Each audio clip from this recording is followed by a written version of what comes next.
Hi, I'm Becca. I'm an architect. I'm the creative director at New Practice. We are an architecture practice. We work with communities, housing associations, and local authorities on projects from public spaces and artworks to buildings. So we work at kind of a range of scales. We really believe that making people, that is you guys, part of that decision-making process makes our places better. We work all across the UK. I'm currently working on projects from Orkney to London.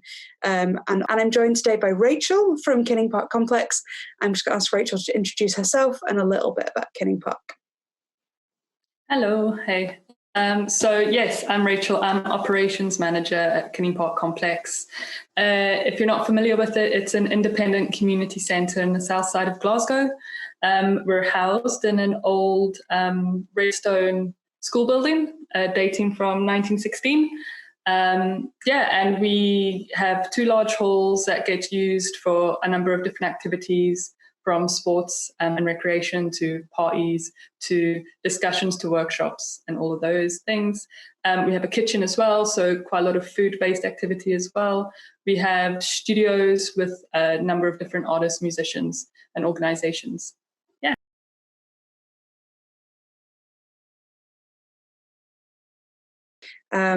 So I want to start right before I was even involved in this project. We did a feasibility study in 2017, but we weren't the first people to look, or first architects to look at the building. So Rachael, there was a previous feasibility study done in 2014. I wonder whether you can share a little bit about what led to there being two studies. It's not particularly unusual, but there are some interesting things here, and how you went about picking an architect, what you were looking for when you did that. So the first feasibility study, I think, was in 2014. And that was also before my time. I joined Kinning Park Complex in 2015. So it goes back. But still know a lot about the process. But it was kind of advised by Big Lottery to kind of get the initial ideas and process off the ground. So, it started from the kind of essential thought of knowing that the building needed work. The roof had been leaky, it was really old. It hadn't had a kind of maintenance update in a really long time. So Big Lottery advised going for the Investing in Ideas grant, which is a small 10,000 grant, which is kind of a good size to use for initial feasibility study. And it was, I guess the first one was just to get an idea of how these processes actually work. And although, it's clear that the roof needs fixed or the electrics need upgraded, the level of understanding of what that means when it comes to actually doing that or design is quite limited if it's not your practice.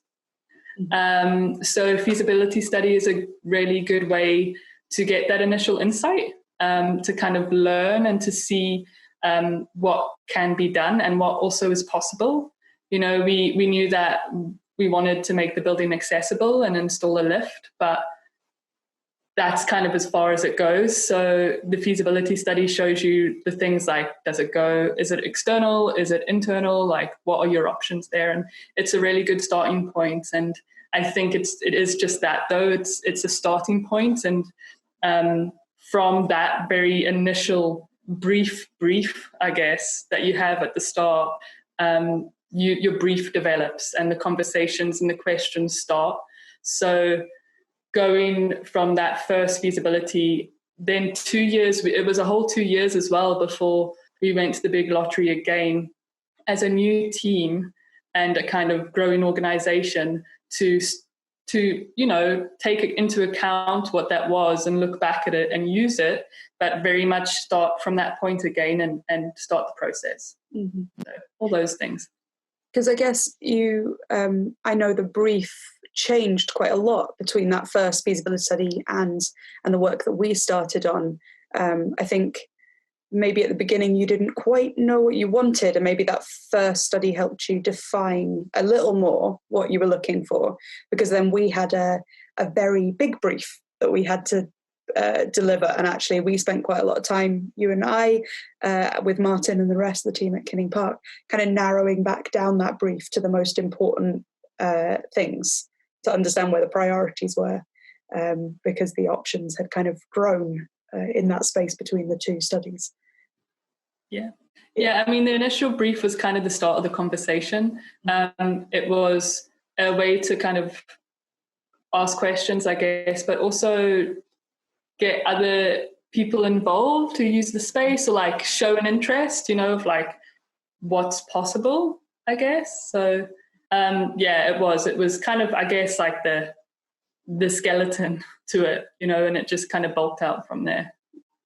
And I guess without asking you to compliment me and tell me how wonderful I am, how did you go around picking an architect? From a client's point of view, that's a really important thing to understand.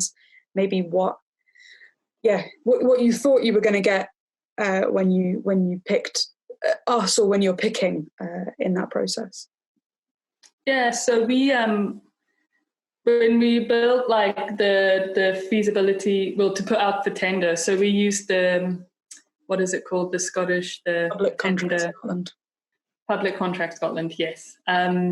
We used that process. So obviously we spent a lot of time putting the tender together, and the brief, and we were fortunate that we had put together just before I started in July 2015, just before that, a kind of specialist board was very much kind of curated, I guess, with specific skill set, all to kind of do with renovation development and project management and stuff like that. So we have a really good board that helps support us get that together. We also, spoke with the staff, the operations team, and just the people in general who use that space. So by the time we put the tender out there, it was quite detailed, I guess.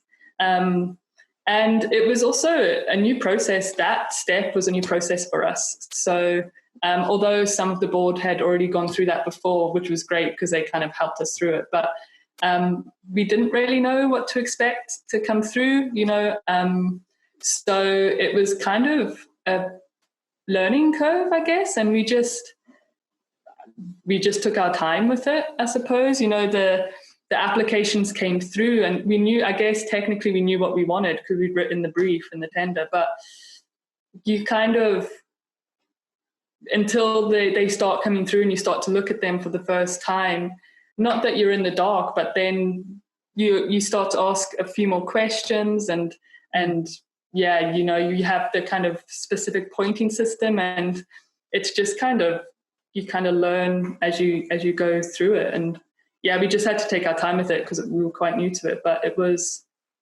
exciting, I guess.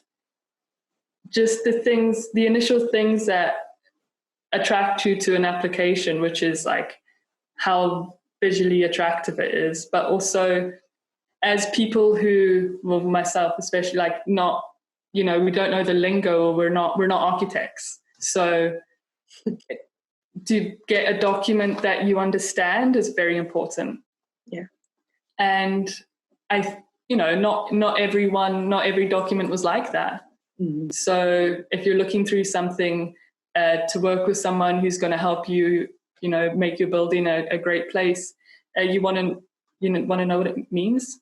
So that was, I think that's really key, and it's really important. And it's so detailed, everything's so detailed in it, and there's so much in it. These applications are so big. So obviously people are spending so much time as well. You kind of feel bad when you're like, I don't know what that is, I'll just put it aside. But I think those things are really key. I guess it's why one part of this series that we've labelled like How to Talk Like an Architect, because I think you're right. Even I sometimes read documents and I'm like, I don't know what you're trying to tell me. This is not clear. And writing in plain English can be a real skill, I think, for an architect. Yeah.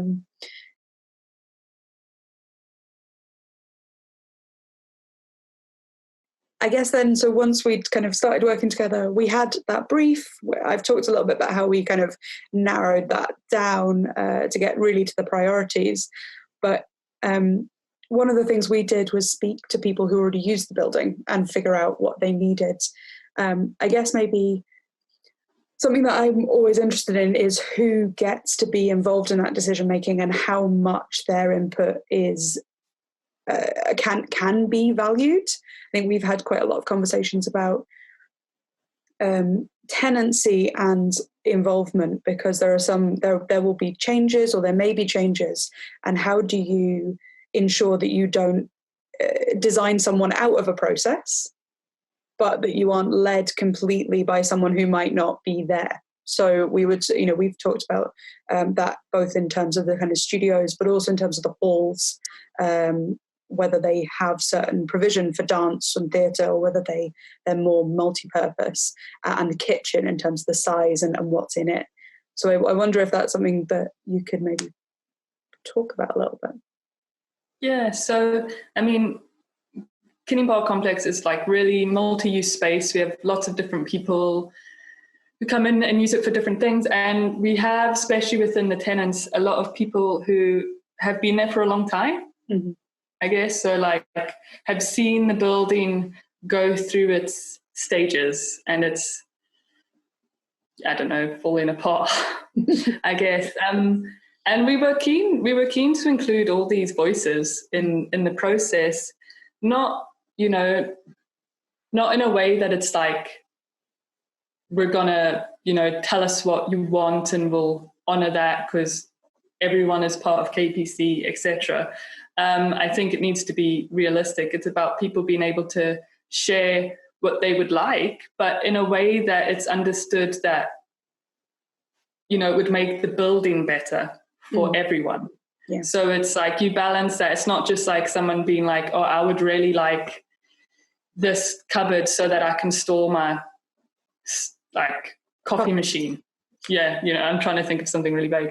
And it's like, okay, well, a cupboard would be good because people can store stuff in general, but like not necessarily your coffee machine. It's like that. It's kind of finding the balance of what people share with you, which could be like a kind of collectively beneficial rather than just for that one individual. Yeah, because they people have been in the space for a long time and they are in these rooms that we don't access that much, and they use the space, so they know it in a different way. And it's really important that you hear them out and you listen to that, because we want people to use the space and be happy there and get from it and be able to give back. So for me, I guess they were one of the more interesting points in that very early stage of the project, trying to balance everyone's needs. And as you say, there are quite a lot of users of the building who have quite an intense ownership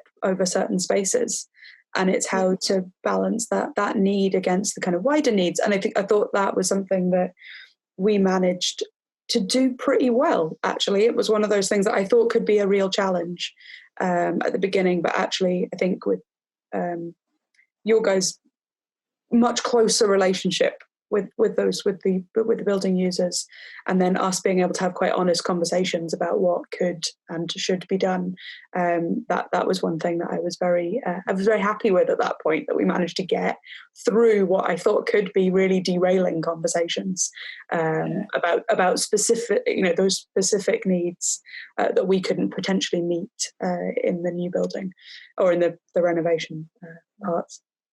I think also it's just that thing where people know that things are going to change.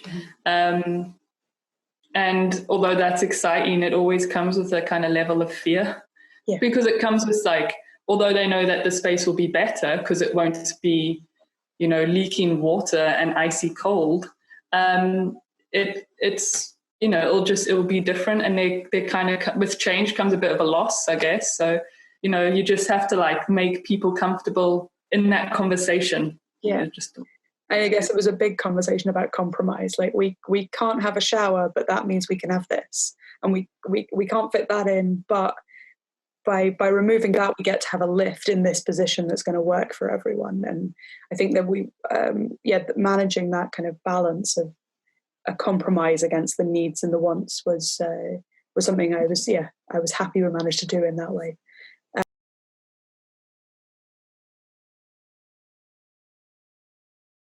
been really, really successful when it comes to funding. And I particularly wanted to speak about, obviously, a lot of the building will be funded by public sources of funding. There's money from trust funds, from grants, and from the big lottery and RCGF. So that's some big hitters in terms of public funding. You've also gone through crowdfunding. I know that was for something quite specific, and it was used for a specific occurrence and for parts of the building renovation. But I wondered if you could share any thoughts you had about crowdfunding as part of a development and any lessons you might have learned from doing that process, because we could talk about public funding forever and ever and ever.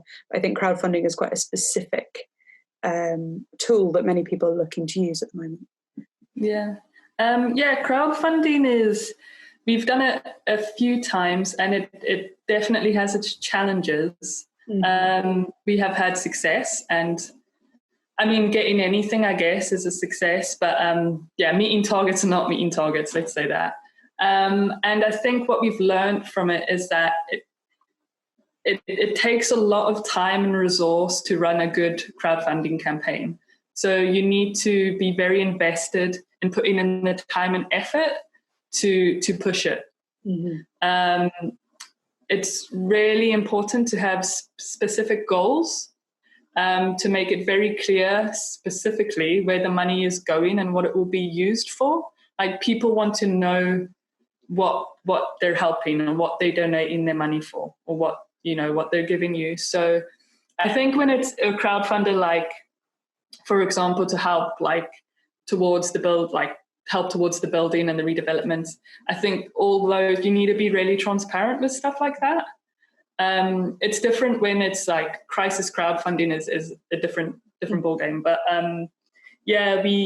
we found that it's very important to make sure that you can help people understand as much as possible, and that definitely that you have the time and resource to put in it, because it can be a hard graft. Because I think that, like, what are you selling to those people who are investing in that process, and some platforms allow you to obviously take if you don't reach your targets, and some platforms don't. So I think it's a balance of finding the right target, finding the right targets, finding the right platform, and selling the right thing that's packageable. Because I know for a fact some of the crowdfunding will cover very specific parts of the build. So there's elements going into things like the kitchen, and there's elements going into things like a new floor or this new thing, rather than going into the whole build, which is such an amorphous thing to many people. It's it's a big, huge project. It's going to cost £1.5 million. Like, what bit did I buy? Did I buy that paint on that handrail, or did I or actually was it probably used cleaning some tiles, because we need to do quite a lot of that as well. So I think it's making it more palatable and interesting, right? So that you're only the fund goes towards very specific outcomes.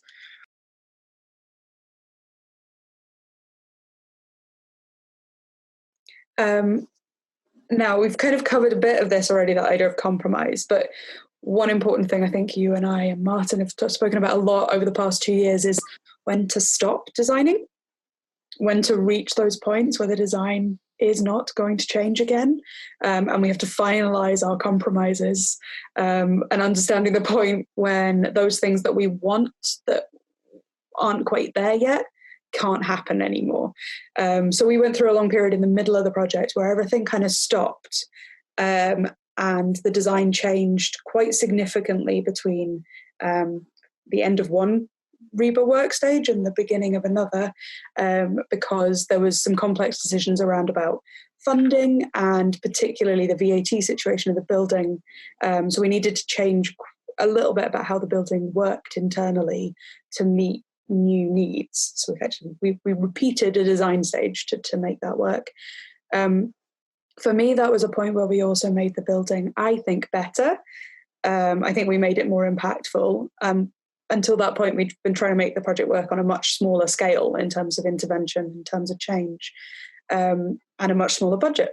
But that new requirement for kind of extra revenue generating spaces and kind of future revenue generation allowed us, and therefore me in terms of design team, start thinking about bigger changes that would allow for more flexibility in the future. So I guess maybe we could talk about the difference between needs and wants, because we had a need for a lift, but we had a want for a new piece of floor space, the new office that's going to go in, this mezzanine space. And the two of them balanced against each other for quite a long time, these things that we were kind of needed and wanted. I don't know if that's something you had any thoughts on as having gone through that process with me. Yeah, I think it comes, your needs and your wants are very closely associated with your budget. So our budget has always been tight, and right from the very first feasibility study as well, there's you have kind of a top list, I guess, of things that have to happen. Like, this building needs these things, or else, what's the point? Because the building will have to close down. Like, it needs to be wind and water tight. It needs new electrics. It needs new heating, and it needs to be accessible. Those things were very definite. So at the very least, we needed to get the money to do those things. And once that was in place, then you kind of relax and start thinking about the idea of what else you could have. I know one of our earlier conversations, I was pretty obsessive about storage, classic operational frustration. Very important. Yeah, very important. So being one of my first things that I would want is good storage, or safe, secure storage, where we can make things tidy and neat and secure. And the kind of want list, I think, develops in the same way that the need one does. You kind of start hierarchying it, I guess. This is what I would like, and what can we get? And it kind of grows with however the budget grows. But also you start to, I guess, look at that budget to make more effort for that to get bigger as well, because then your wants, the line of want and need starts to blur, and you think, actually, this building won't operate right or efficiently if I don't have these things either.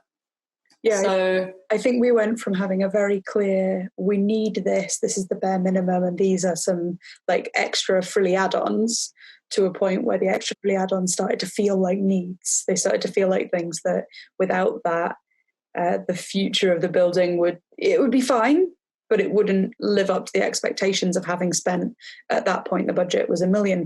So if we'd spent, £1 million and not quite reached the point we wanted to get to, that would be, that felt at that point like that would be a missed opportunity.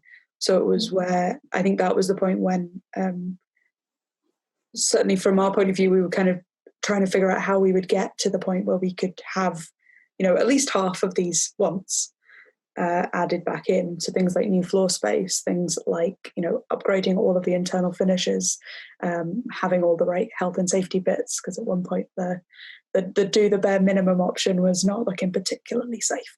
So it was that, I guess, that balance of what to do when. Yeah. I think also then, I guess, as the conversations go on and you start, I guess when you start a relationship with an architect as well, it's you start to learn from that, and kind of what is possible becomes a bit you feel like you get more options, I suppose. And the conversation then moving on to the way the halls were adapted, because we started focusing on how to increase revenue. So when we open, how can we make the most money from these spaces? And that, need or desire to make the most money from these spaces is so that as an organization, we can build on our program. So if we make more money from these spaces, we can do more. Maybe that means we don't fill up all the studios and we keep one of them as a classroom, or, our program can increase by another day or two in the cafe if we've got higher revenue. So we can employ more staff, we can, be reaching more people, we can be more efficient in general. So it's like when you start with the initial need of for the building, it kind of just develops from there, I guess. And before you know it, you're thinking about like how you're running the space in 2 years' time. Yeah, I think that was the value. We had a really good process where you guys were developing quite a robust business model at the same time. And as that would change or new information would become relevant to that business model, we were able to make spatial changes that supported it and vice versa. So when we made spatial changes that impacted the model, we were able to then, I think, work really closely together to understand how those two things are linked.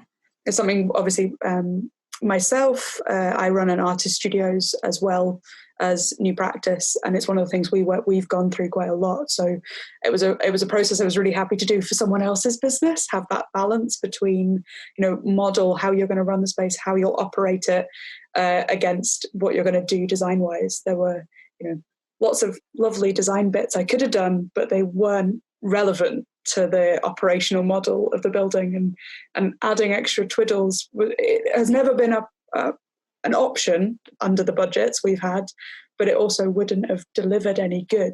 We could have had the fanciest paintwork in the world, but it wouldn't have helped you operate the building in a more flexible and adaptable way that would work for the next 50 years. So in that case, like the addition of the three movable partitions in the halls gives us effectively 8 spaces that we can rent out or use in a number of different ways, including having a permanent cafe. So from my point of view, a small spatial change gives you guys a massive model change.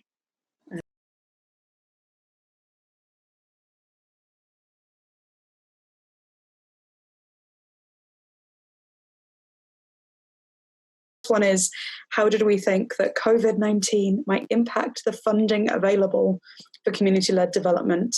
And as a follow-up, do we think community buildings would need to be designed differently to take into account longer-term changes to the ways that we might be working or gathering? So I guess it's a big question. There's a lot in there. In terms of funding, certainly community-led development still appears to be significant interest kind of politically within the Scottish context. So that's one thing, and there will still be funding for that, but we're definitely seeing more projects come through, and I think that funding will begin to get squeezed. I would say Kinning Park were very not very lucky. You did a lot of hard work to get it, but you received a lot of public funding, but that's not going to be the case for everyone. I know you have some loan funding and private funding as well balanced in. I wonder if that's something that might get more. Our timing was quite fortunate, I guess. We, obviously we had planned to be on site a few months ago, so our budgets and financial projections for the next 12 months are in place. We don't have any kind of financial strain, I guess, over COVID, because we had already planned for not having any revenue. And also, over the last few months, I guess there's been a lot of different grants and funding opportunities that have come out, like project specific to help support communities. What the funding in the future? I'm kind of like still ball game. Who knows? I do, there's been a really quick response and reaction to getting money out. At the moment, a lot of funding bodies have put out new grants and kind of sporadic funding opportunities that are really immediate, because they're to support you in the current situations, so that you as a community organization can get out and support the community. But I'm not really sure about who's looking forward. I'm sure people are, obviously, but like what organizational funding bodies are looking to have in place like after this. Yeah, I think that's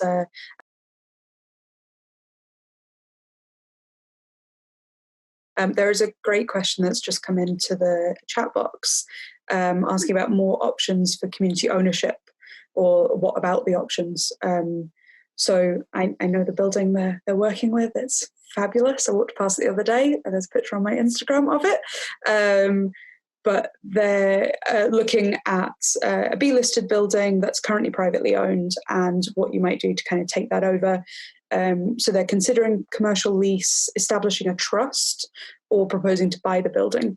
I think I would say from my experience of having done this with many studios, we have a relationship with a private landlord. So we have a long lease with him that's registered with the land trust, which was one option. Establishing a community trust or a development trust is definitely a good option in terms of accessing funding. So that covers commercial lease and proposing to buy the building under either the Community Empowerment Act or the other one, whose name I'm going to forget now. But the Community Empowerment Act probably would be the big one for this, because it's not owned by an MP or an MSP. So under that, you could propose to buy the building and receive funding and support from the Scottish Land Fund and DTAS. And that's a process you guys went through at Kinning Park. So maybe talk a little bit about that. That would be good. Yeah, so that was... that came out of to be honest, the main aim was to renovate the building. So, before even Martin and I were in place in 2015, the conversations for a few years before that was that renovation had to happen because the building was in dire need of it, I suppose. It was only going to be a matter of time where it was going to be uninhabitable or very unsafe to use. So to get the big lottery grant, you have to have either a long-term lease or ownership. Right. So the initial response from KPC was to get a long-term lease. We had leased the building from Glasgow City Council and then City Properties since 1996. So it's a lower risk strategy. So what, sorry? It's a lower risk strategy, a lease, if you can make that work. Yeah, totally. But yeah, obviously you need to get a long-term lease, because it can't just be like three or 5 years, because then, you get all this funding to do up the building and then the landlord just takes it back. So yes, of course.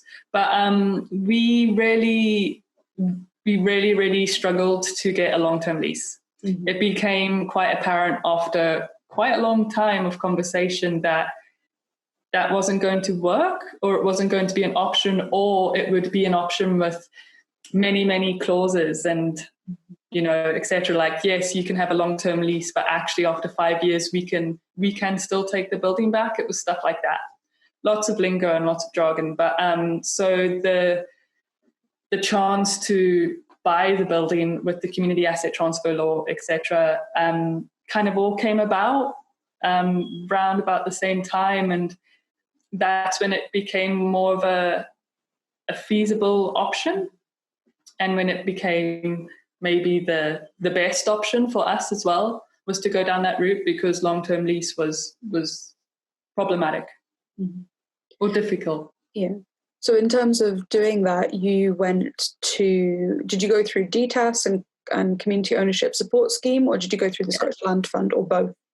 Both. We got support, through DTAS and Scottish Land Fund. Mm-hmm. We kind of liaised with both of them, but DTAS kind of supported us through that process. Mm-hmm. And DTAS is the Development Trust Association of Scotland, for anyone who's trying to look them up. I would say for commercial leases, big things I've learnt is make sure you have lawyers that know what they're doing and that you trust and that you've spoken to, and understand that's going to cost some money to set up in terms of legal fees. In terms of development trusts, DTAS is a great place to start if you want to set up a trust, and they have a huge amount on their website about community ownership, about how you go through asset transfers, and what development trusts can access or can do.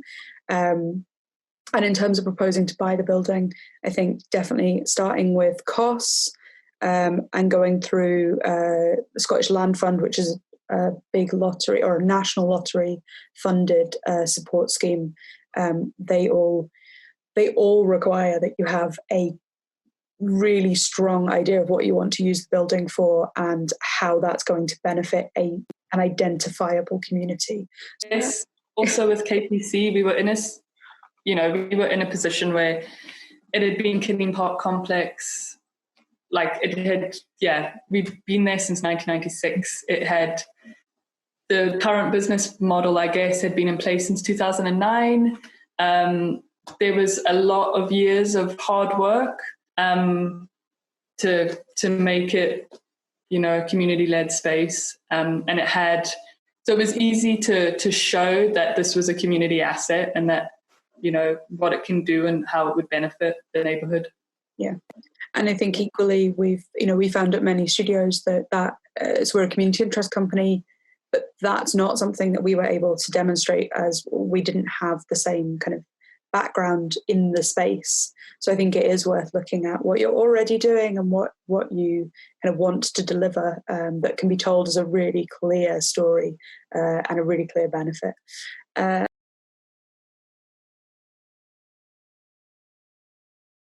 So part of a community group that rents space as and when they need it, but they're looking to think about adding a built asset, whether that's an existing building or a new building for the first time. How do they make sure, what should I be making sure my group has access to before I go hunting for a space? And if the results of that kind of thinking are that a built asset isn't appropriate, what are sensible alternatives? So I think if you're someone who doesn't already have a space outlined, or you don't quite know what you might want from it, that is the place to start. I think getting either internally or, as Rachel said earlier, really bringing other people in who can work with you. So in KPC's point, you have a board. So whether that's either setting up so that you have a board, or just bringing in external people who are, who understand what it is you're trying to do and can work with you to really shape that, would be the best place to start in terms of understanding whether or not you need a building or whether you can keep working in this more ad hoc space. Any more thoughts on that, Rachel? Yeah, no, I would totally agree with that. It's, getting people on board who are kind of skilled and knowledgeable to know that, to advise you and support you through that, I think is a good place to start, for sure.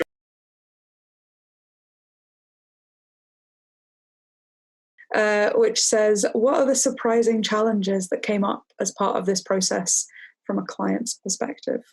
What are the things you never thought would happen? I think I underestimated the length of the process. It's something you get really excited about from the very first, when we first kind of picked you guys out in the initial tender. I guess you get so excited to see the possibilities and what's going to happen, that you kind of maybe don't realize or think about the timeline and how that extends continuously. But you're still doing this and still talking about it 4 years later. Yeah, exactly. So that, I guess, until someone explained it, was a bit of a surprise, and you get so excited, especially from an operational point of view. I was just so relieved about the prospect of having a functioning building. The last year before we closed was incredibly hard graft, physically in the space. But, it was hopeful because you knew there was a kind of light at the end of the tunnel. But it just still didn't seem quick enough. That's fine. Well, I mean, you've had to go through 3 winters that you didn't know about going through, which I think I would say at the time is a big one. The Many Studios project took 3.5 years from the first meeting to getting into the building. Kinning Park, obviously that started in 2014. We're now in 2020 and the building looks like it'll open in 2021. So buildings and development programs are not short projects. New builds might be quicker, and new builds where you have money are very quick, potentially. But the kind of process of going through, and particularly that negotiation potentially with someone else who owns the building that you want to have access to or do stuff to, starting with that can take a long time, just even before you get to the point where you're ready to put things in. That's not to put anyone off, because I think it's a wonderful long process, but it's not quick. And anyone who thinks they're going to be able to turn this around really quickly might get a bit disheartened when it just grinds to a halt for some other reason that's not related to anyone doing anything wrong. It just is. I think it's also just like, from my point of view, not really understanding the full extent of the process. So going for planning, going for warrants, and the changes in time that's involved in that as well. Yeah. And as you mentioned earlier about the change in the design, like when we changed like the kitchen to the other end, and looking at like revenue generation and stuff like that. Like, I guess that was quite a big surprise, because that came from kind of learning more, understanding more, and seeing what more you can get. And I guess it kind of goes back to that needs and wants again. It was actually like, speaking about it and going around it so much and being like, actually, we want this so that we can do this. Like, how do we make this happen? Like, I think, that was quite a big one as well. And it, delays the process and makes it even longer. But I guess at that point you weigh it up and realize that these kind of things are definitely worth it. And I mean, it's worth it to get it right?